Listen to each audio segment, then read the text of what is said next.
Breaking news చూస్తున్నాం. ఇక సవాళ్లు ప్రతి సవాళ్లతో భాగ్యనగరం అట్టుడుగుతోంది. అటు కాంగ్రెస్ ఇటు బీఆర్ఎస్ శ్రేణులు పోటాపోటీ సవాళ్లతో హైదరాబాద్ వ్యాప్తంగా హైటెన్షన్ వాతావరణం నెలకొంది. రాష్ట్ర అప్పులపై చర్చకు రావాలంటూ ముఖ్యమంత్రి రేవంత్ రెడ్డి విసిరిన ఛాలెంజ్ను బీఆర్ఎస్ వర్కింగ్ ప్రెసిడెంట్ కేటీఆర్ స్వీకరించడంతో అసలు సినిమా మొదలైంది. వరంగల్ అయినా అశోక్ నగర్ అయినా ఎక్కడైనా చర్చకు సిద్ధమంటూ కేటీఆర్ కౌంటర్ ఇవ్వడంతో రాజకీయం ఒక్కసారిగా పీక్స్కు చేరింది. ఇక ఇవాళ చర్చా వేదికలైన తెలంగాణ భవన్, గన్ పార్క్ వద్ద ఉద్రిక్తత పరిస్థితులు రాజుకున్నాయి. గన్ పార్క్ వైపు దూసుకెళ్లేందుకు ప్రయత్నించిన మాజీ మంత్రి హరీష్ రావు, బీఆర్ఎస్ నేతలను పోలీసులు ఎక్కడికక్కడ అడ్డుకున్నారు. ఈ క్రమంలో జరిగిన తీవ్ర తోపులాట్లో హరీష్ రావు కింద పడిపోయారు. అనంతరం హరీష్ రావు, శ్రీనివాస్ గౌడ్, ఆర్ఎస్ ప్రవీణ్ కుమార్లను పోలీసులు అరెస్టు చేసి కంచన్ బాగ్ పోలీస్ స్టేషన్కు తరలించారు. మరోవైపు కాంగ్రెస్ మంత్రులు పొన్నం ప్రభాకర్, జూపల్లి కృష్ణారావు, నేతలు లక్ష్మణ్, అజారుద్దీన్లు గన్ పార్క్ వద్దకు చేరుకోవడంతో ఉత్కంఠ తారాస్థాయికి చేరింది.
సవాళ్లు ప్రతి సవాళ్లతో భాగ్యనగరం అట్టడుగుతుంది. అటు కాంగ్రెస్ ఇటు బీఆర్ఎస్ శ్రేణులు పోటాపోటీ సవాళ్లతో హైదరాబాద్ వ్యాప్తంగా హైటెన్షన్ వాతావరణం నెలకొంది.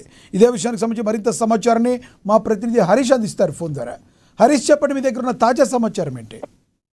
రైట్ లక్ష్మణ, ఏదైతే అధికార కాంగ్రెస్ పార్టీ బీఆర్ఎస్ పార్టీ మధ్య సవాళ్లు కావచ్చు, మాటలు తూటాలు పేలుతున్న పరిస్థితి అయితే కనిపిస్తా ఉంది. ప్రధానంగా ఏదైతే తెలంగాణ రాష్ట్రానికి సంబంధించి కూడా అప్పుల ఊబిలోకి గత 10 ఏళ్లకు సంబంధించి కూడా బీఆర్ఎస్ ప్రభుత్వం వివరించిన తీరుతో రాష్ట్రం అంతా కూడా అప్పుల మయమైనట్టుగా కూడా కాంగ్రెస్ పార్టీ నేతలు కావచ్చు, మంత్రులు కూడా ఇదే అంశం పైన కూడా ఇక్కడ బీఆర్ఎస్ వర్సెస్ కాంగ్రెస్ మాజీ మంత్రులు సవాళ్ళు నడుస్తా ఉన్న పరిస్థితి అయితే కనిపిస్తుంది. ప్రధానంగా దీనికి ఛాలెంజ్ కి సంబంధించి కావచ్చు, సీఎం రేవంత్ రెడ్డి సంబంధించి కూడా ఈ సవాళ్ళు విసిరారు. అప్పుల సంబంధించి కూడా ఏ విధంగా నెట్టబడిందో గత 10 ఏళ్లకు సంబంధించిన బీఆర్ఎస్ హయాంలో ఏ విధంగా రాష్ట్రానికి సంబంధించి కూడా ఏదైతే అప్పులు చేసిందో వీటన్నిటికి సంబంధించి కూడా వివరించేందుకు వివరాలతో పాటుగా పూర్తిగా నేను సిద్ధంగా ఉన్నట్టుగా కూడా సీఎం రేవంత్ రెడ్డి సవాల్ విసిరారు. దీని party working president, BRS party working president మాజీ మంత్రి కేటీఆర్ కి సంబంధించి కూడా సవాల్ను స్వీకరించారు. ఎక్కడైతే అశోక్ నగర్ కావచ్చు, అలాగే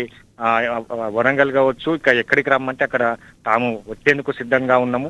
గన్ పార్క్ వద్ద కావచ్చు, ఇక్కడ తెలంగాణ వద్ద ఈరోజు ఉదయం నుంచి కూడా ఉద్రిక్త వాతావరణం చోటు చేసుకున్న పరిస్థితి అయితే కనిపిస్తుంది. ఎందుకంటే ఇదే సవాల్కి సంబంధించి కూడా మంత్రులు పొన్నం ప్రభాకర్, అడ్లూరి లక్ష్మణ్, అజారుద్దీన్ కి సంబంధించి వీళ్ళు గన్ పార్క్ వద్ద వెళ్లారు. అక్కడ ఎవరైతే బీఆర్ఎస్ నేతలు ఉంటారో వాళ్ళు సవాల్ని స్వీకరించారో వాళ్ళంతా కూడా రావాలి, ఏ విధంగా అప్పులను నెట్టింది, ఇప్పుడు కొనసాగుతున్న కాంగ్రెస్ ప్రభుత్వం పైన కూడా ఏ విధమైన ఆరోపణలు చేస్తారు, వీటన్నిటిని వివరించేందుకు సిద్ధంగా ఉన్నామంటే కూడా ఒకవైపు కాంగ్రెస్ మంత్రులకు సంబంధించి కావచ్చు, ఒకవైపు బీఆర్ఎస్ భవన్ వద్ద, అక్కడ బీఆర్ఎస్ భవన్ వద్ద కూడా ఉద్రిక్త వాతావరణం చోటు చేసుకుంది. ఇక పూర్తిగా దీంట్లో మాజీ మంత్రి హరీష్ రావు కావచ్చు, ఇక బీఆర్ఎస్ పార్టీకి సంబంధించిన వర్కింగ్ ప్రెసిడెంట్ కేటీఆర్ కావచ్చు, వాళ్ళంతా కూడా గన్ పార్క్ వద్దకు వచ్చేందుకు సిద్ధమవుతున్న పరిస్థితుల్లో పోలీసు వాళ్ళను అదుపులోకి తీసుకున్నారు. అక్కడ ఏదైతే కాంచన్ బాగ్ పోలీస్ స్టేషన్ కి సంబంధించి కూడా తరలించిన పరిస్థితి అయితే కనిపిస్తా ఉన్నది.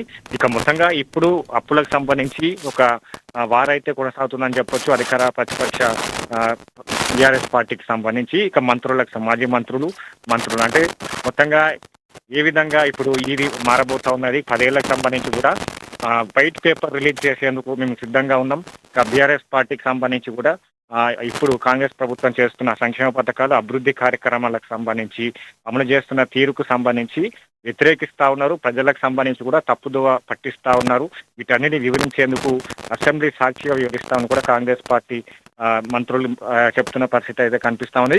ఇక మొత్తంగా ఈ రోజు ఉదయం నుంచి కూడా ఇక్కడ బీఆర్ఎస్ భవన్ వద్ద, అలాగే గన్ పార్క్ వద్దకు సంబంధించి కూడా ఒక ఉద్రిక్త వాతావరణం చోటు చేసుకున్న పరిస్థితి అయితే కనిపిస్తా ఉంది. ఇక సవాళ్ళు ప్రతి సవాళ్ళు తో ఇక పొలిటికల్ హీట్ పెరిగిందని చెప్పవచ్చు తెలంగాణ. ఇప్పుడు ఎటువైపు అంటే వీళ్ళు సవాల్ని స్వీకరిస్తారా, లేదా రేపు మరోసారి గన్ పార్క్ వద్దకు చేరుకుంటారా, లేదా ప్రెస్ క్లబ్ కి సంబంధించి సోమాజిగూడ ప్రెస్ క్లబ్ లో దీన్ని వివరించేందుకు సిద్ధంగా ఉన్నామని కూడా ఒకవైపు కాంగ్రెస్ పార్టీకి సంబంధించిన మంత్రులు చెప్తున్న పరిస్థితి అయితే కనిపిస్తా ఉన్నది. కాబట్టి ఇంకా పొలిటికల్ హీట్ పెరిగే అవకాశాలు ఉన్నాయని చెప్పవచ్చు. Lakshminarayana, thank you Harish.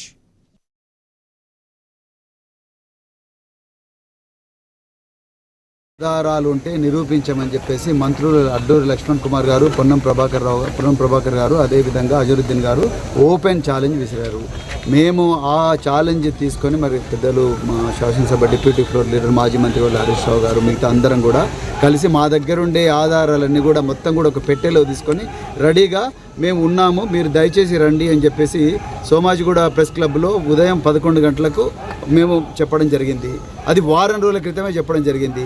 నిన్న రాత్రి 7 గంటలకు మళ్ళీ మంత్రి లక్ష్మణ్ కుమార్ గారు, పొన్నం ప్రభాకర్ గారు, అజరుద్దీన్ గారు వీళ్ళేమన్నారు, లేదు మేము గన్ పార్క్ దగ్గరికి వస్తాం, హరీష్ రావు రావాలి, కేటీఆర్ రావాలి అన్నారు. సరే మరి హరీష్ రావు గారు మేము అందరం కలిసి మరి మీరు గన్ పార్కే దగ్గర రమ్మంటున్నారు కదా, మా దగ్గర ఉన్న ఆధారాలన్నీ పట్టుకొని అందరం కలిసి ప్రజాస్వామ్య వాతావరణంలో గన్ పార్క్ దగ్గర ప్రజల ముందర ఆ ఆధారాలు ముందు పెట్టడానికి మేము పోయినాం.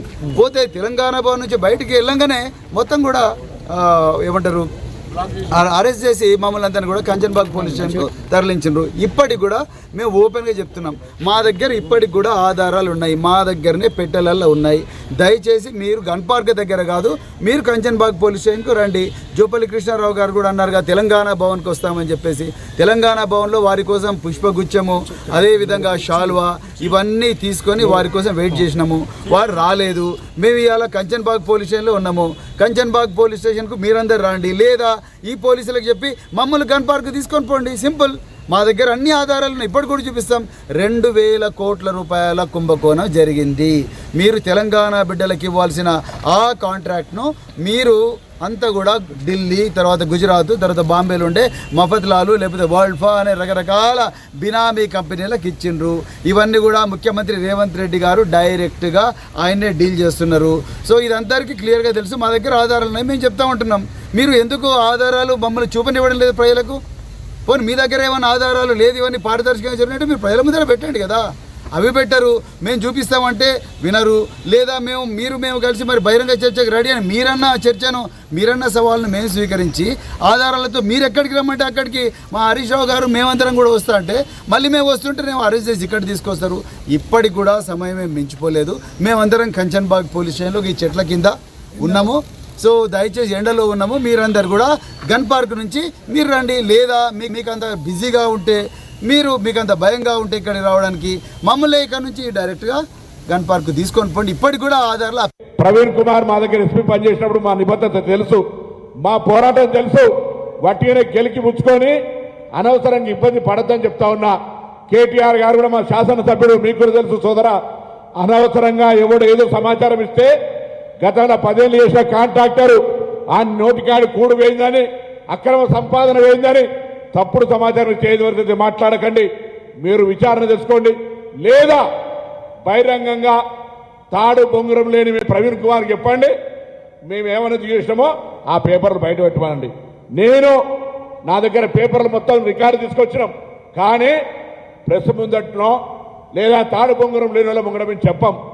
అయితే శాసనసభకు ప్రాతినిధ్యం వహిస్తున్న ఎమ్మెల్యేలుగా, మాజీ మంత్రులుగా ఒక చట్టసభల పట్ల గౌరవం ఉంటుంది. వాళ్ళ ముందర చర్చ చేయడానికి సిద్ధం. లేదా చట్టసభలో చర్చ చేస్తా ఉన్నాం, ఆ దానికి సిద్ధమైతే మేము సిద్ధం. మేము ఎక్కడా ఎవడో పెడతా ఉన్నాడు ఏదో మేము తప్పించుకొని, అరే ఇది జంక్షన్, తెలంగాణ స్ఫూర్తికి జంక్షన్ ఇది. మేము రెడీగా ఉన్నాం. మేము మా పార్టీ కార్యాలయంలో కూర్చొని రమ్మంటారు.